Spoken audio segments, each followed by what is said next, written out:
Let me start this video off with a very simple statement. I love Final Fantasy. It is without a doubt my favourite game series. I've played and completed every single main entry, most of the side games, sequels and expanded universe games, savouring thousands of hours of joy, sadness, anger, regret, laughter, and then finally satisfaction once the game is defeated and the story complete. I found at least one thing to enjoy about almost every single one of them. But over the last 15 to 20 years, there's been a gradual shift happening in the series that we know and love. It's a shift that's brought along some brilliant additions and evolutions to the franchise, being completely honest. Like improved graphics brought about by improving technology have allowed us to see the worlds in greater detail, to immerse ourselves visually and have our minds blown by stunning visual set pieces and areas that we couldn't have dreamed of back in the Nintendo or the Super Nintendo days. Voice-acted characters made possible by larger storage mediums for games have made enjoying the story and the improved visuals that we mentioned previously much more immersive.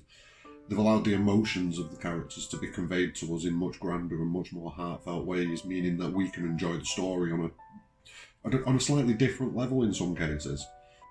But alongside these and the many more improvements to the franchise we have seen, there's been a disturbing trend of the game being almost simplified and boiled down to a more basic version of itself. Some of the things that we, or at least I personally, loved about Final Fantasy have been stripped away, and this was something that started in earnest for me with Final Fantasy X back in 2001. Now don't get me wrong, Final Fantasy X was a good game. I'm not going to sit here and say that it's a terrible game and it ruined the franchise or anything like that, but I genuinely believe it gets a pass on a lot of things. It gets more love than it realistically deserves when stood up alongside some of the other games in the franchise, and for me it was definitely the start of the decline of Final Fantasy. Now the first sign of trouble when playing through this game was, it probably came when I reached the Kilika area of the game, and everything started to seem really linear. Like, don't get me wrong, games have always had sections where it has to be a bit linear to funnel you to an objective or something like that. Or just for storytelling purposes, a certain area might be more linear. But in Final Fantasy X, Gon was emerging into the world from the first area. Gon was stepping out into that world with countless opportunities. A lot of the areas in the game, in fact most of the areas in the game, boil down to just linear connecting corridors with the occasional open space where you could scratch that itch for freedom. Now, I just carried on playing through the game, accepting the fact that I wasn't going to get access to the overworld at this point, and I put this down to the mission that you're on, having a very focused goal and path, which means Yuna and the team couldn't really take time to screw around breeding chocobos or anything like that. Instead, they had to get the job done and save Spira. Now, there was the one minigame in Final Fantasy X, Blitzball. This was, while it does kind of contradict what I've just said, it was positioned in a way where it was a salvation to the people of Spira, a distraction for them, making it so that they had something to look at in lives other than the constant threat of sin. So, with it being positioned in that manner, it kind of reinforced the fact that while we are on this urgent mission and we can't be taking detours, this is part of that mission. But then, once you discover the secrets of the Summoner's Pilgrimage, and I won't go into spoiler territory here, but if you've played the game, you know what the secrets are. You know that the focus of the mission changes. So rather than doing the same thing over and over again and using the Grand Summoning, you're looking to find a different path then. Even with all of this, really realistically, nothing changes. The game remains linear and corridor-like, other than in one or two relatively basic areas. I mean, you have the Calmlands, which is a field, you have the desert near the Al Bhed home, which is just a few interconnected corridor/open space areas, and I suppose the Omega Ruins falls into the same category. Now let's be fair, this is a pitiful assortment when you stand it in comparison to the vast expanses of explorable areas in every single Final Fantasy game prior to this one, or at least the mainline ones, even the first game. But perhaps the biggest disappointment for me here, and it ties in to the loss of this overworld, is the loss of the airship. No longer can you experience the sheer joy of jumping into your airship, taking off into the world and exploring that world to your heart's desires. Now, some of the greatest moments in the entire franchise have come when the game finally does open up and allow you to do that, allow you to go out into the world and treat the world as your playground, basically, allowing you to go off the beaten track and experience your own story, your own adventure. In Final Fantasy X, however, these interactions are nothing more than a menu screen, a list of locations that you can select. Just scroll through the menu, pick the place that you want to go to, and poof, there you are. No arduous journey, no side excursions to go and grab an item or a skill or a weapon that can improve your character's abilities. No visits to a random town where an NPC might divulge some information that gives you a different bit of context on the story. No. A distinct lack of adventure. These are now locations that you can just select in a menu, and I feel strongly that it does take a lot away from the charm of the game. Another thing Final Fantasy X was guilty of in my eyes was just an incessant overuse of enemy palette swaps. Over and over again, area after area, you'd find the same creature that you'd fought previously, just in a slightly different colour, with maybe slightly higher stats and a slightly different elemental affinity. Gone with the different areas with unique, bespoke monsters built specifically to represent that area and that stage of the story and what's going on. Nope, instead now we get these also inventive palette swaps and we're expected to just move on and not notice the complete lack of diversity in the enemies that we are facing. Now, all of the above, in my opinion, are steps to try and simplify the Final Fantasy games, making them much more accessible to the mainstream gaming audience. And while it didn't entirely ruin FF10, because as I've said, it is a good game, it is a solid RPG, it is probably the best of the post-PS1 Final Fantasy games, and I struggle to think of a better one, to be honest with you. But these problems did taint the experience to a certain degree. If that was the end of it, that'd be fine, but in all honesty, this was just the tip of the iceberg. Next came Final Fantasy XII, and a big loss to a lot of fans of the franchise, the loss of the turn-based battle system. Now, I know it wasn't completely lost, this isn't strictly an action RPG, but it is falling more in line with MMORPGs, those sort of mechanics, in my opinion. Now, don't get me wrong, some people disagree. Some people see this as a progression and an evolution in the mechanics of the franchise, and in some ways I agree. I'm someone who enjoys those type of games, but those type of games already existed, and people already played those games to get that type of gameplay. When people wanted turn-based JRPG goodness, they'd come to the Final Fantasy series, or maybe one of the other series like Dragon Quest, or any other series that uses the turn-based battle system. And there were a lot of variants of the turn-based battle system, and there's a lot of room to manoeuvre in the turn-based battle system. Instead, though, in this game, rather than having full control of your party and the tactics that are involved in the fight, you now have control over one character at a time. The rest of the team operates based on the Gambit system, where you'll set a series of actions much in the same manner as setting up a logic gate, a series of logic gates where actions will happen as long as the parameters for the action are met. Meaning, once you've set your gambits up, if you do a good enough job of setting up those gambits, you can near enough leave the rest of the party on autopilot for the bulk of the game. Enemies are openly wandering out on the world map as well, which isn't a problem. Some great franchises use that system, such as the Persona series, such as the Dragon Quest series. But there was a limit on how many fights you could encounter in a certain area before you had to zone out to areas and then come back to refresh the enemy numbers, which, while it's not a major issue, it was a bit of an annoyance. Add into this the same issues from Final Fantasy X, where you've got a lot of linear sections of the game, a lack of overworld exploration realistically, and you've got a game that really is starting to less resemble the golden era of Final Fantasy and more resemble an MMO or an action RPG style. And like I've said, a lot of people do enjoy these games. I enjoy these type of games, and I enjoy turn-based RPGs, so I've been able to still play the games and derive some pleasure from them. But when you take the joy that I get from playing Final Fantasy X or Final Fantasy XII, it pales in comparison to the joy that I still get when playing Final Fantasy VI, 7, 8, 9, and a bit of an admission, guilt here, Final Fantasy IX is probably my least favourite of that of that golden era of games, but it's still head and shoulders above everything that's come since. And that's that's before we even touch on the obvious issues with the story of Final Fantasy XII.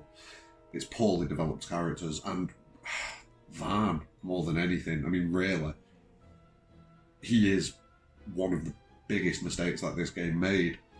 If they'd stuck with the original story plan, which was to have Bash as the lead protagonist and main focus of the story, I feel the game would have felt far better than it did. And I'm not alone in that. A lot of people have talked about this. It's not a new subject, but it would have made the game much more refined and a much more enjoyable experience from a story perspective. Instead, the now merged Square Enix chose to shoehorn in the Vine character as a way to knit the party together and act as a narrator of sorts, and not at all to try and appeal to any of the demographics that love a semi-attractive young male lead character, even though, let's be fair, Balthier clearly is the daddy in that game. Now, this in turn watered the story down by adding in a character who has barely any relevance to the overall plot of the game. He ruined any chance of delivering a coherent and memorable finished product. When you couple that with all of the gameplay issues as well, in my opinion, there were gameplay issues. Like I say, some people love Final Fantasy XII, love Final Fantasy X, they love what the Final Fantasy franchise has become. And to you guys, fair play to you, you get to enjoy the franchise in your own way. But for me, it's definitely lessened it and definitely diluted the franchise down. And in this game, it was just a combination of changing game mechanics, a bad story, a bad lead character, and yeah, that's that. Now, all of this was concerning in the previous two games, but it was nothing compared to what was about to come next. Next was Final Fantasy XIII. I'm not going to devote too much time to the trilogy of Final Fantasy XIII, other than to say it magnified and brought to the forefront a lot of the issues with the previously mentioned games in the franchise. Corridor-based gameplay, reskinned enemies everywhere, poorly developed characters, and unlikable characters as well. And then once you get into the later game, the same issues from earlier continue, but add into that a complete lack of everything that you'd expect from a Final Fantasy game. I mean, Grand Pulse is a reasonably large area, but it's not good. There's nothing there grabbing you and dragging you into it. And in fairness, nothing in this entire trilogy grabbed me or dragged me in. Other than, I will be honest, there was a slight bit of enjoyment that I got from the mechanics of Final Fantasy XIII 2, with like the time mechanics and things like that. But I mean, even that novelty went away very quickly. But I will give them credit. I enjoyed those mechanics to a certain extent. I can't really go into the franchise any further because it's just a disappointment. I mean, all in all, this was a wholly disappointing experience. I've only completed each one of the trilogy once. I'm never going to go back.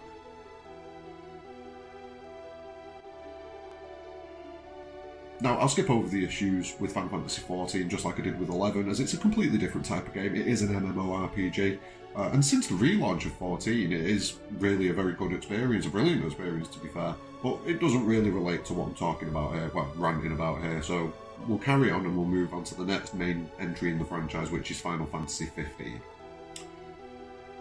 Here we go. Now, I've got some mixed feelings about this. I did enjoy the game to a certain degree for what it was, but what it was really isn't what I'd call a Final Fantasy game, just like the previous entries. Although, I think there's a bit of a weird split here. Final Fantasy XIII was a worse game, but did still, to a degree, feel like a Final Fantasy. It was just a really skinned, bare-bones version of the Final Fantasy. Final Fantasy 15 is a better game than 13. It is a better game than 13, but it isn't a Final Fantasy. It's just it feels just like a generic action RPG game. Some of you are going to react to this with, oh, but it's got Final Fantasy in the title, so meh. But look at everything that's come before it, and it doesn't really compare. One thing that I will give them, one change for the better, is that the overworld is far more open than recent games in the series. There are some areas to explore. It makes the game feel a lot less linear until the later chapters at least, and I would view this as an improvement and a step back in the right direction. However, there are much, much larger issues with this game, and this is where a lot of my concerns with the franchise going forwards have stemmed from realistically. Like, 13 was a bad game. Everyone's allowed to release bad games. It happens. So I wasn't particularly worried. It felt like I wasn't on board with the concept and wasn't on board with that game. And same with a lot of people. With 15, however, well, I mean, first off, we all know that the development of the game was hell, and it shows. When the game initially released, the story felt entirely disjointed, completely flat. Moments that should have been spectacular and dragged you into the game's story just didn't. They just fell flat, like I've said. They didn't resonate like moments in past Final Fantasy games in the franchise had. Moments that had us experience a plethora of emotions, moments that blew our minds and left us sat in stunned reverence of what we were experiencing. that was in this game, unfortunately, for the most part, gone. The Kingsglaive movie was thoroughly entertaining as a standalone product. It explained a lot of story, it explained some of the things that go on around the fall of Insomnia. Graphically, it's a masterpiece. I'm not going to lie, like when you stand that up compared to The Spirits Within, laughable. I'd probably say Advent Children is better than it, but that's because the story surrounding the Final Fantasy VII Expanded Universe is levels of magnitude greater than Final Fantasy 15. They're not even in sight of each other. I get what they were trying. Like I say, the movie was thoroughly entertaining, but it wasn't in the game, other than a few brief clips of it at that stage where the fall of Insomnia happens. It could have been good, but it wasn't. It was implemented poorly. It was an attempt to expand the story of 15 into multiple media forms and tell the story in new and inventive ways, which I'm 100% behind. But like I said, it was implemented poorly. It failed. People who hadn't seen Kingsglaive will have been left completely nonplussed about a lot of what goes on around that section of the game.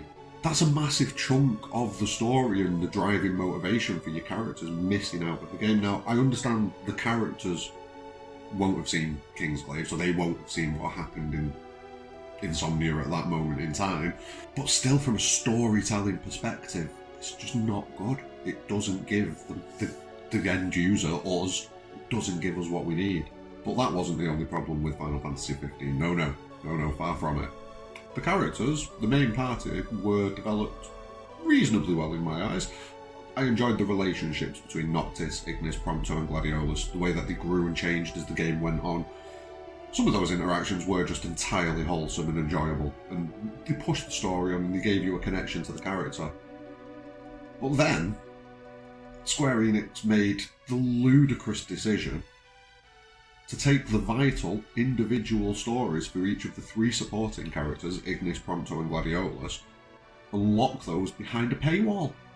Things that were vital to those characters and things that changed the way those characters were in the game and changed their motivations and gave you explanations as to how they were. Gone. Hidden behind a paywall. Just to give some context as to why I'm so angry about this, let's just imagine this scenario. So you sat there, you're playing Final Fantasy VII, and you reach the Gold Saucer in Disc 1. Things happen, you're thrown into the Coral Prison, and this is the point in the game where you learn about Barrett's backstory. But Cloud goes to sleep, the game skips this section of the game, and you wake up in the elevator heading up to the Gold Saucer as Cloud, ready to race for your freedom. Then you see, on the store, that as a one-time payment of £4 or $5 or wherever you're from, you can unlock this section of the game, learning all of Barrett's backstory, why he hates the Shinra, what happened between him and Dyne, and how Marlene came to be in Barrett's care. Pretty much everything that makes Barrett who he is locked out of the game unless you pay an additional fee. Press on a bit further through the game and you'll reach a small continent on the far western side of the map. However, before you can land on the continent, the game stops you with some arbitrary excuse and sends you on your way. You can then see that Wutai and Yuffie's story is also hidden behind a paywall, again, for the low price of £4 or, again, $5, whatever, wherever you're from. I'm going to work on UK measurements from now on just because that's where I am. Give the same treatment to, I don't know, let's say Red 13's backstory a little bit earlier in the game, so any knowledge of Seto and the G Caves and the attack on Cosmo Canyon, and you'll see how the base game of Final Fantasy VII ends up missing massive chunks of important story, character development and context that make the game what it is. That is Final Fantasy 15. You can buy the Season Pass for £20, get the practically useless Comrades multiplayer game, which, let's be fair, it's not very good. I didn't enjoy it in the slightest. Some people love it. I'm not a fan. So I paid the £20 for that DLC, that Season Pass. Effectively, I only got £12 worth of content out of it because Comrades was pathetic. Now, once you've paid that £20 for the Season Pass, you've got everything. You've got Comrades, you've got all of the story, you've got the whole package. Well, not quite. As one final slap in the face to the fanbase, Square Enix then decided to release Episode Ardyn, a DLC expansion that gives you the full story and origins of Ardyn Azunia, the main antagonist of the game. This is something that realistically should have been included in the base game, but, well, I was about to say for some reason, but we all know the reason, was left out of the game in order to make more money at a later date. But they still managed to find space for Cup Noodle. Never forget Cup Noodle. And here lies the overall concern that I have for the future of the Final Fantasy franchise. In recent years, the company have released useless mobile games that have went further and further away from what makes Final Fantasy the franchise people love. They've locked players out of sections of the games in an attempt to make more money. The quality and standard of the games has gradually diminished over the course of 15 years while the company does everything it can to maximise its profits. Now don't get me wrong, I understand that business is business, but there has to be a balance though, especially when you're a business who relies on customers enjoying the games that you make and develop, enough for them to want more.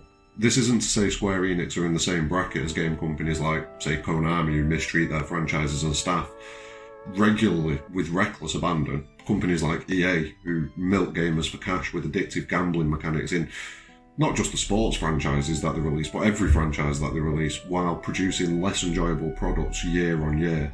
But it does set alarm bells ringing when you see that the pre-order bonuses for the Final Fantasy VII Remake include summons paywalled off outside of the game, unless you part with cold, hard cash.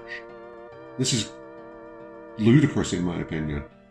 The game is going to be broken up into multiple parts, squeezing £50 to £60 out of us for each instalment, which I don't have major issues with as long as each game is a standalone experience. But when I see pre-order bonuses for summons where you have to pay £80, or in some cases, I believe like the most expensive one is £260 for the full premium edition with the cloud figure and the motorcycle. But one of the summons is paywalled behind that pre-order, and if you don't buy that pre-order, it seems like you don't get that summon. Now, I'm sure they'll release it as another one-off transaction at some point, but that's more money on top of a £60 game that you're going to have to buy 2 or 3 of to get the full story. And that's before I even consider the horrifying prospect that the paywall off story aspects of the game behind DLC like they have done in Final Fantasy 15. Now, if these full price release games come out and DLC is also added on top that gives story content in the same way that 15 did it, I can see a lot of people being extremely unhappy with the franchise, me included. And Square Enix, no matter how fervent this fanbase is and how much this fanbase loves Final Fantasy, will lose customers. And that leaves us sort of on the precipice. I believe that the route Square Enix take with this remake is going to tell us everything that we need to know about the future of the Final Fantasy franchise. This is by far the most loved and most popular game in the most loved and popular franchise that Square Enix own and produce.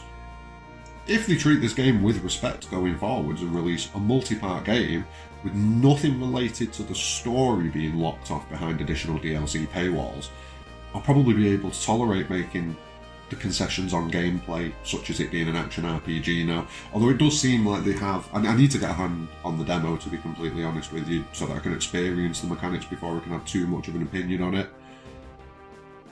But one thing I will be furious about is if we cannot explore the world map in a similar manner to how we did in the original Final Fantasy VII.